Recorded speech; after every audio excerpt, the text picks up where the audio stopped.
You have reached Atheist Republic voicemails. God may not be listening to you, but the citizens of the Atheist Republic are. Leave us a voicemail on atheistrepublic.com for a chance to have your message broadcast to our followers worldwide. Send us your opinions, stories, advice, or concerns. Together, we'll build a platform for atheist voices all around the globe. Hello, my fellow atheists. My name is Uriel Vasquez, and I want to share with you the two greatest things that happened in my life at the age of 8. One, I became an atheist. And two, I found music for the first time. Both inspired me to create a music project with a secular and humanist approach called Nova Pangea. Pangea like the first supercontinent. A band dedicated to spreading positive messages and with the purpose of unifying people with different beliefs through our music. So when I tell people these, they say, "Oh, so you're a Christian band." It's like, didn't you hear me? I said secular and humanist band. Just because we promote positive messages doesn't mean that we are a Christian band by default. It is as if Christians were the only ones with those values.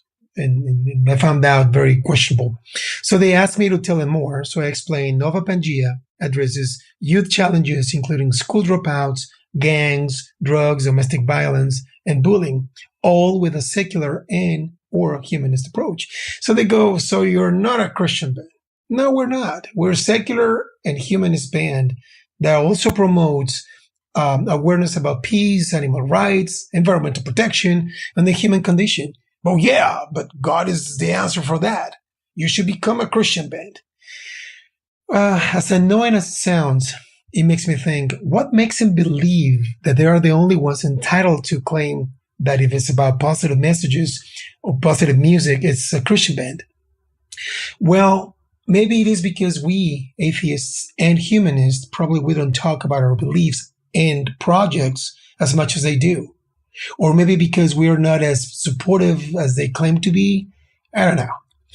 But this is why I like to ask the atheist and humanist community to support each other, including our projects like mine. In this podcast, I've heard several testimonies of atheists crying, asking for help because their lives are threatened or in danger. I have heard little kids crying out for help because they have been bullied for their beliefs. Well, I was one of them. I was attacked at home and at school because I was curious and I started asking questions. But here's my message to you all. In the end, we're all humans. We are all diverse. And we have to learn how to embrace that. We have to be able to see beyond our differences and focus on what we have in common so we can live all together in harmony, which is our motto for the band. That's Together Harmony is our slogan. So don't give up. Speak, talk, and speak up your mind and share your projects with all of us. The more we talk about it, the more people will realize that we are a stronger community and very supportive community, and that our point of view is as valid as theirs. That's why I wanted to ask you to follow my band on Facebook and Instagram at Nova Pangea and leave a positive comment about how can we make a better world. You can also check us online at novapangeamusic.com for more information. And if you're an atheist or humanist musician, please send me an email at Uriel, Uriel, at novapangeamusic.com. Uriel at novapangeamusic.com. I'd like to have you in my band. So thank you for your support. Thank you, Atheist Republic, for providing us with this platform to express ourselves. So this is Uriel Vasquez, composer and music director of the band Nova Pangea. See you guys later. I was in a very fundamentalist Pentecostal Christian cult for the better part of my life, about 34 years. It was a very surreal experience. Looking back on it, I can hardly imagine that I stayed in it for that period of time, but it's important to realize the power of indoctrination, the power of corrupting someone's mind at a very young age when they do not have the ability to discern what is true, what is reality, and what is imaginary. And what it took for me to get out of that environment was simply looking at the facts, not questioning where they came from, not questioning the motive of where they came from, but being completely objective, thoroughly open to any possibility, and not being afraid of where it would lead or what it would mean to study science, to study where does all this come from. And for me, it was several layers of breaking down these barriers. At the very root was questioning the immediate people, the pastor and leadership in the local church, deciding that maybe they were not presenting an accurate and truthful viewpoint of the world, and taking it from that step, going to what is the teachings of that denomination, realizing that Pentecostalism really just began maybe 100 years ago. It's very new compared to other religions. And from there, I realized, okay, now we have to look at the entire Bible as a whole. Can it be trusted to be absolutely correct and true? And in the process of digging through that, coming to the realization that can we really know anything about, or can we be certain there is any supernatural realm whatsoever? And realizing there is not adequate evidence to believe there is anything except what we can see, what we can hear and touch. This physical world is all we have. And that realization is both very freeing. It's a load off your shoulders to know no one watches you. There is nothing except what you see. There is no invisible world of angels and demons, and that's very reassuring, I think, for the people that get that realization.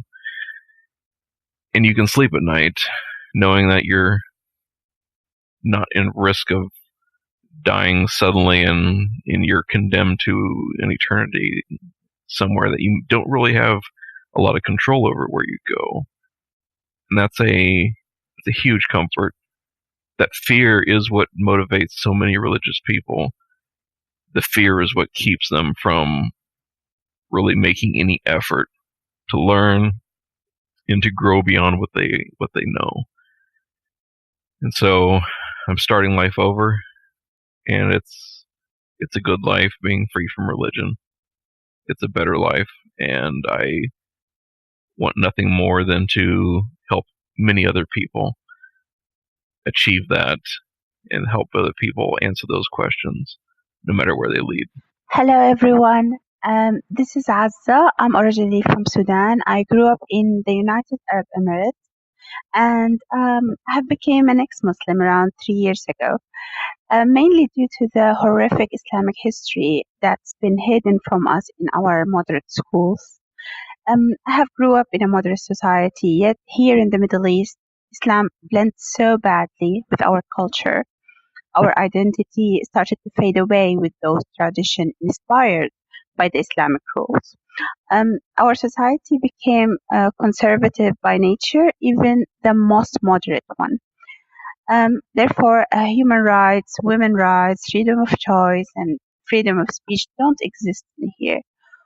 You won't see terrorists in the streets of Dubai, yet the law and the people are not on your side. You will regret standing up.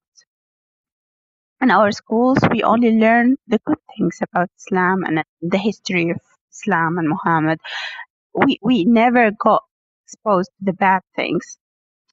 And to be honest, they don't need to, because we've been spoon-fed those values since childhood. So we can differentiate misogyny, fear of critical thinking, and the hate of others in general.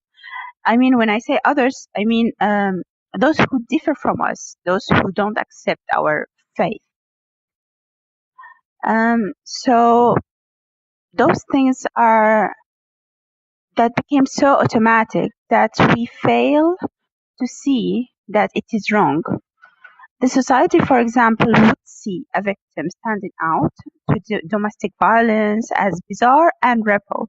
They will deny her rights to be before the law do so. they will just get to suppress her. People are deeply brainwashed, and there is no access to counter argument in here, because those who speak get censored or killed. That's why it is very important to for those who can speak, those who don't fear for their safety and have the resources to spread this message and to provide the materials and to provide this argument in those areas. Because when we say that we are living in the dark ages, despite despite the the internet, and despite everything, people in here in this geographical space don't get challenged. They do not have anything to challenge their argument. And those dogmatic people, those people who want to indoctrinate us, have all the powers to do whatever they want, to brainwash people every day, 5 times a day, or at least once a week, with the long speeches about how to hate the other, or how to suppress your thinking. And people don't even get the space, the headspace, to just think of anything else. Hello, my name is Tahir Hajouj. I am from Jordan, Middle East. I am atheist. That's what make me subscribe to Atheist Republic. I don't know what to say. My English is not so good, so excuse me. I've been looking for people around me to share my ideas or point of views, to talk, to have a friend that have common ideas, common point of views, but that not happen. I can't find anyone here. I also frightened to share my ideas for the local community. The majority here is Muslims,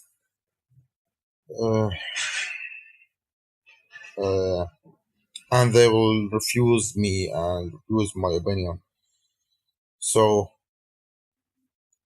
if there any way to give me a help, I was trying to write a book about religions and how religion starts. Okay. I also wrote the first novel of mine. I show it for so many writer agents. I think, I don't know what they call them, and they all refused it because what it contained of strange ideas for such a community that I live in. I'm trying here to Jordan to complete my studies, to write my books, to start or find the way to follow my dreams, but it's so hard here. So if you can help me, I'll be so thankful.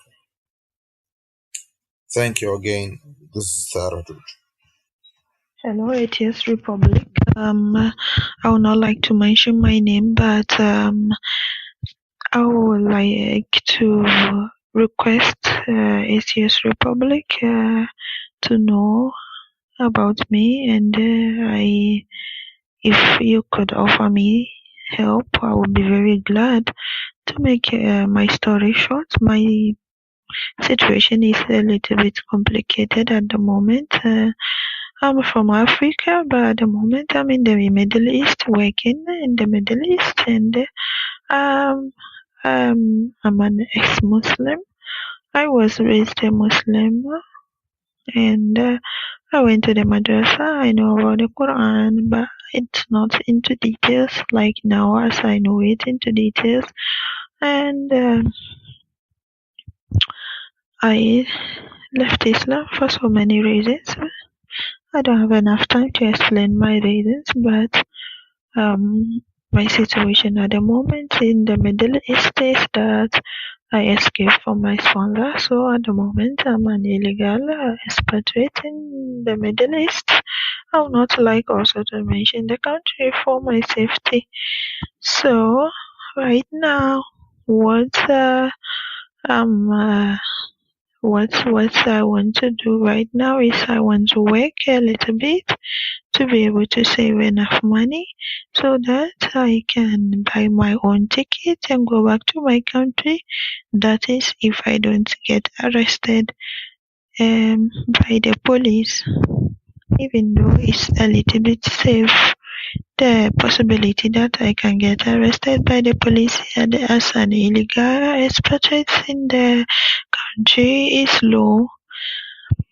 So right now, I just want Atheist Republic to know my story, and then if you can offer me help after I get to my country, because at the moment my family found they suspected me that I'm not practicing as I used to, and I didn't deny the fact that yes, I have left Islam, and I realized that my family are not going to accept my decision, and I can't force myself anymore to be a Muslim. So I'm pleading with Atheist Republic to help me after I get to my country.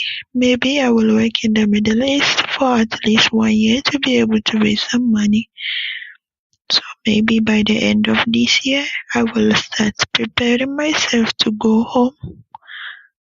Yes, to go back to my country, but I'm also afraid of my life in my country because of my family and also maybe the community that I come from in my country.